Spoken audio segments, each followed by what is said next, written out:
I want to introduce you to the Perspectives Project, which I built because I felt like the community of Mill Valley and Southern Marin needed a place to share their experience with systemic racism. Marin County is the most racially disparate county in all of California.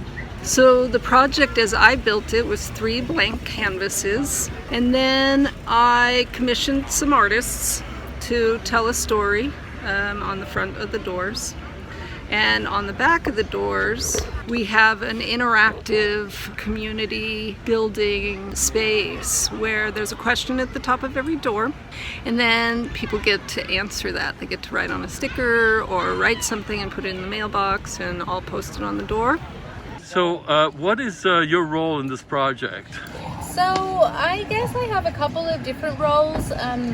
I was helping Zoe to kind of pull together her initial idea for the project, which was, her initial intent was to really provide a space for people to be able to communicate about racism in Mill Valley in particular. And my understanding was that after the mayor of Mill Valley had made some sort of unthoughtful comments about the Black Lives Matter movement, that she really wanted to kind of give a platform for and a voice to that issue.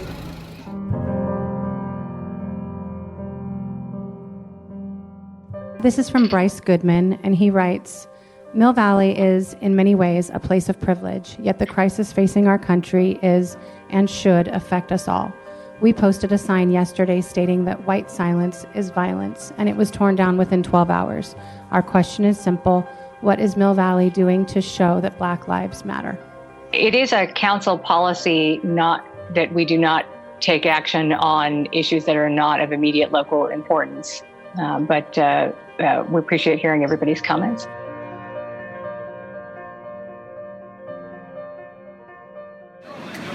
The way that I see it, and I've said this at almost every protest, is that racism is a disease. It is a disease of denial. It has neurologically been generationally handed to white people to not be able to have empathy for the Black and brown lives around them, because the experience is so diversely different based on all of the systems that have kept us in place. We have to fix that. I have been diligently trying to protect the Black children in Marin City and in Marin County from internalizing what it's like to walk around and see this much whiteness, this much privilege, and have such a different experience in your own body. How do we protect ourselves from feeling worthless when everything in the culture we live in tells us that's what we are? But there's a shift happening now.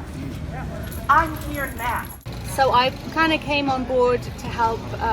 I have a master's in community arts, and so my intention was hey, well, if we're going to do this, provide a space for people to have a voice, let's invite people to come and participate and paint, and because interesting conversations happen when people are working in a creative process. So difficult conversations are much more easily spoken in those spaces. So I kind of helped facilitate more the ideas and around having it be a participatory project, beyond people writing their stories and putting things on the board sort of anonymously, that people could come and be present in the actual creation of the paintings that we designed here. You said this particular image resonates with you. Can you tell us why? So this is the past door, and for me the idea of the past, the history of Mill Valley, what happened here, and not just with the shipbuilding, which was happening in Marin City, where a lot of African Americans were brought here to work on the shipbuilding, and then even within that context, the discrimination during the war, when the war effort, where everybody was really called upon to take part in standing for democracy, that there was discrimination in that process where they weren't allowed to join the unions, and so they didn't have all the same rights that the white workers had at the shipbuilding area. So then there was this big shift with what happened after when the war ended, there was all sorts of opportunity for white families to move away from Marin City and to get better housing, and so a lot of those families actually moved to Mill Valley and other places in Marin. But because the same opportunities were not afforded to the black community, then a lot of people remained in Marin City, so it's historically been known as a black community.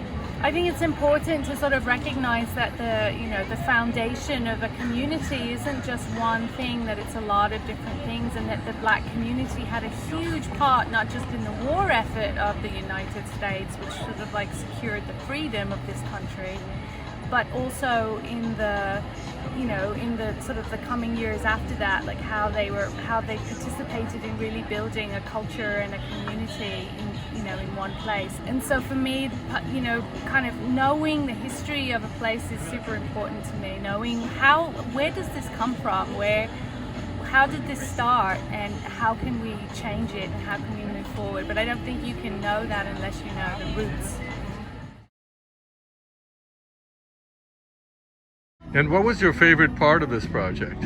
The collaboration, and really, sometimes as an artist you're very alone, so it's really nice to get together and work together and support each other and actually create a jam. And Zoe and Naima and Sharon, we created this perfect jam, and we didn't know what was going to happen. And then once we all got together, and then having that feedback from the people, it is just a wonderful synergy that's happening here today. But we all had a common goal, and that goal is to connect and to bridge gaps and to intersect. The ultimate result is that unity. And if we can get that unity, we can easily get to equity. Were there any interpersonal dynamics or themes that arose in your collaboration process, given the racial makeup of your team, that would be helpful for the audience to hear about? The dynamics that played out in our collaboration were the dynamics that were playing out on a national scale within the whole of the United States at the time that this became a current issue. And we were all very cognizant of that dialogue or those dynamics, and we were working it out as we went along. It was definitely a question of very personal experiences rather than I represent this whole racial group of people, and therefore it was very much about how we felt individually and what we shared and what we shared in common, and how we felt that there was a bigger story that needed to be told, and that we had to figure out how to communicate with each other in order to tell that story. So in some way we were making a whole new language together. The common threads that kind of bind all of us together, whether we call each other artists or not, are just a sensibility around wanting to do work that speaks to deep and meaningful questions within our own souls. I mean, I really feel like we have not similar backgrounds, but we have similar values. We have similar ideas about justice and what we feel is right. And so those are the threads that really bind us together and have been the things that have kept us together through the many different phases of the project as we've sort of moved along together as a team. There was a lot of little girl forming kind of energy of like how we formed as little girls, especially because I knew Naima as a little girl, but also how we all had that in common. It was almost like I could look at each other, we could look at each other and we could see a little girl in there, and that how these feelings formed basically around navigating this world and seeing all of these different opportunities for some people and not for others. and how we held that in our systems as young girls, watching and looking and being aware. I think that really brought us to this work because we actually have so much to say about it, because we actually felt this in our cellular bodies that we needed to kind of expel at a certain point of like, this is what injustice feels like. I think between all of us, it was actually such a beautiful thing that we had so much in common because, being biracial, you really are living in two worlds. You're living in your own world and you're living in two worlds too, because you're kind of going back and forth, and then also trying to create your own identity, mixing with all of these pieces. So to sit in a circle of at least two others, women like myself, that has different experiences, but we can relate, has been very helpful. And then with Zoe, she's brought so much too around her own experience as a little girl. And so together, definitely felt like we were back, I would say, somewhere around 8 years old, kind of like playing together and seeing each other young, and then kind of seeing some of the bags that we've been carrying in the last, 40 years. Yeah. Having good intentions is not enough. Coming with awareness and integrity is the way, and that requires like a mindfulness and a commitment to keep stripping down any assumptions one has. But I had that little kid inside me that wanted to be included and wanted to feel trusted and safe. When I was orphaned as a child, I happened to be orphaned in northern New Mexico, and I was one of very few Anglo kids who lived in my tiny town. And so most of the people I spent time with were Latinx folks and kids and my next door neighbor. And there was a sense of an experience of otherness for me that I didn't really understand at 3, 4, 5, 6, 7, which also got triggered in our team dynamic. And I knew it was my work to do. And it wasn't my work to put on them, that they hold my hand or make me feel better. But it did bring caution for me that, with trauma, you never know when that wound is going to open up.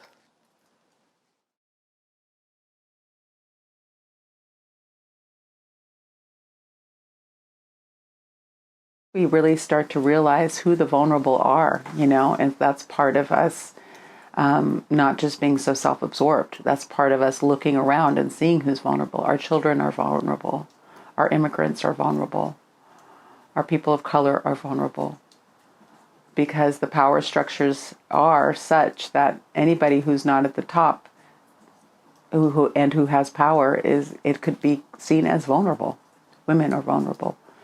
Who will take advantage of us, who can take advantage of us to make ends meet, I think right now it's just this really deep time of just like really witnessing, learning, and creating systems, circular systems where everybody's needs are getting met on a basic level. And then we can actually have that standard and that awareness of injustices, so we can actually stand up when it's time to stand up and stop those things and know that that's not our way. Our way is that the vulnerable hopefully won't need to be protected, because our way is to take care of everyone. That's the hope. I'm always hopeful. Belonging. What does belonging feel and look like?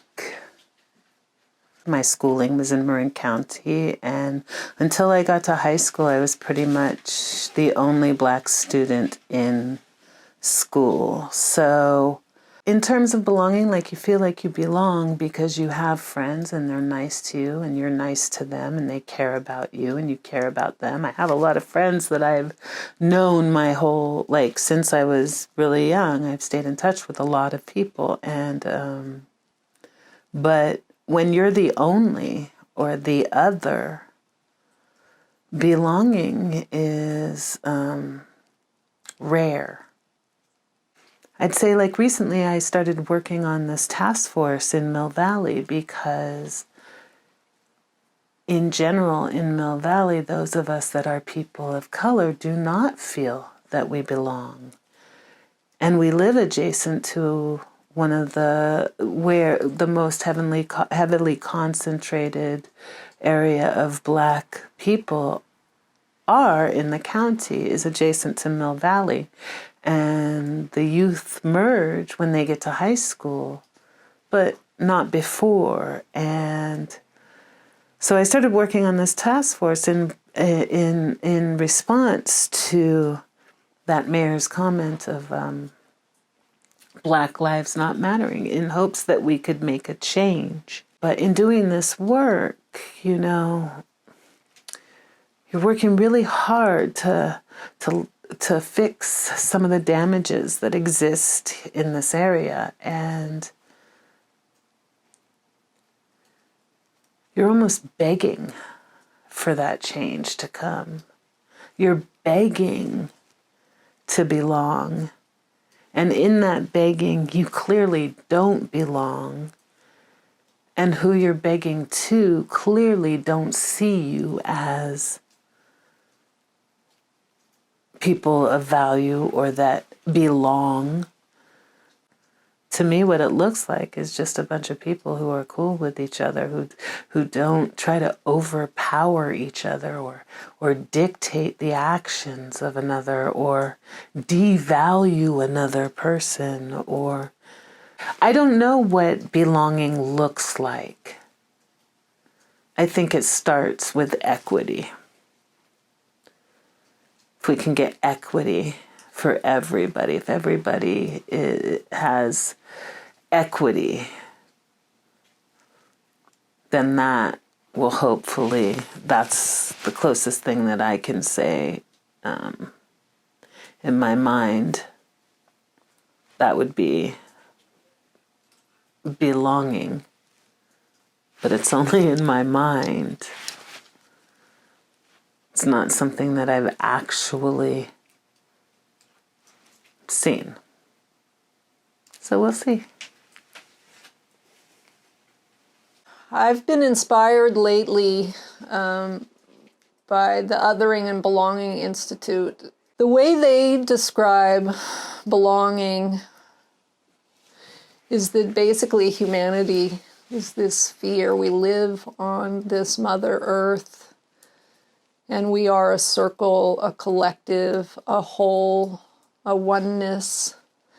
And our ancient brain that survived because it saw other as threat and kept the other out, is a brain that we're, I think, ready to evolve out of and consciously embrace the practice of belonging and inclusion and bringing people into the circle. So the idea is there's this circle of humanity, and if our ancient brain's tendency is to put people outside of the circle, the question is, what does it look like to have everyone inside the circle, to have everybody belong? And then ultimately those people become aspects of self, that there is no other, there's no one outside of the circle or the web, and that we're all included, and that any person that I'm interfacing with is just an aspect of self. And then we get this oneness, this large, grander self. So my hope would be that humanity's on a journey in this last wave of racial justice consciousness is going to serve that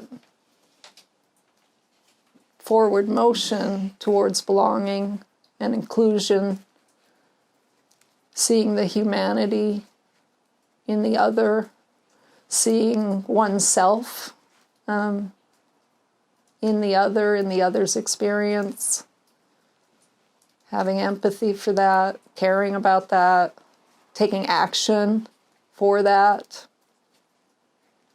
That's what I hope for. What would be your advice to someone who's watching this video about bringing about racial justice in our country? To show up, just to show up, you know, if you're beginning of it, to just show up. It's okay if you don't know anything. It's okay to just show up and be curious and to listen and to learn and to, you know, to start someplace. Yeah.